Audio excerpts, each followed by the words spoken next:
இந்த நாக்பனி அந்த மாதிரி பீட் அந்த மக்கிச்சின கலர் வரும்ல, அது சொன்ன லால் குல்தான் ஒயிட்ல வந்து ஸ்போர்ட்டடா இருக்கும்.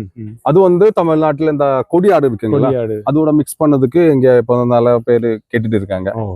நம்ம 2 பேருக்கு கொடுத்துருக்கேன். ரிசல்ட் கொஞ்சம் நல்லா இருக்கும். பாக்கிறதுக்கு ஒரே டிசைன் மாதிரி தானே இருக்கும்.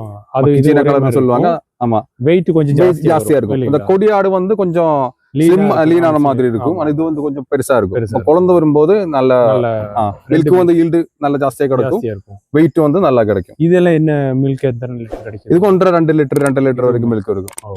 அப்ப ஃப்ரெண்ட்ஸ், அப்ப நீங்க இந்த ஆட்டு பண்ணையை பார்த்திருப்பீங்க. இந்த ஆட்டு பண்ணையில பாத்தீங்கன்னா இந்தியாவினுடைய அனைத்து மாநிலங்களுடைய ஆடுகளும் இங்க கிடைக்குங்க.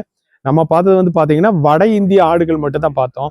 அது இல்லாம நீங்க தமிழ்நாடு, கேரளா அப்படின்னு நீங்க ஆந்திரா, கர்நாடகா அப்படின்னு எந்த பிரீடு கேட்டாலுமே இங்க வந்து கொண்டு வந்து கொடுப்பாங்க. அது இல்லாம இந்த ஃபார்ம்ல வந்து பாத்தீங்கன்னா ஆட்டு பால்கள் வந்து இங்க விற்பனை ஆகுது அப்படின்னு சொல்றாங்க. உங்களுக்கு இந்த ஃபார்ம்ல வந்து ஒரு நாளைக்கு 20 லிட்டர் வரைக்குமே பால் கொடுக்குறாங்க அப்படின்னு நான் கேள்விப்பட்டேன். 1 லிட்டர் பால் வந்து 150 ரூபாயிலிருந்து ஸ்டார்ட் பண்றாங்க அப்படின்னு. ஏன்னா அந்த அளவுக்கு கறவை திறன் உள்ள ஆடுகளுமே இருக்குது அப்படின்னு நான் இங்க வந்ததுக்கு அப்புறம் பார்த்தேன் நிறைய ஆடுகளை. அப்போ உங்களுக்கு தேவையான ஆடுகளை வந்து நீங்க இங்க வாங்கிக்கலாம். நீங்க நம்ம சேனலை பார்த்து வர்றீங்க அப்படின்னா ஒரு சின்ன ரிடக்ஷன் எல்லாம் பண்ணி கொடுப்பாங்க. அப்போ உங்களுக்கு இந்த ஃபார்ம்ல இருக்கிற இந்த ஆடுகள் எல்லாம் வேணும் அப்படின்னா நீங்க இந்த ஃபார்முக்கு வரலாம். அப்போ ஓகே ஃப்ரெண்ட்ஸ், மீண்டும் இனி ஒரு அருமையான தகவல் உங்களை சந்திக்கிறேன். நன்றி, வணக்கம்.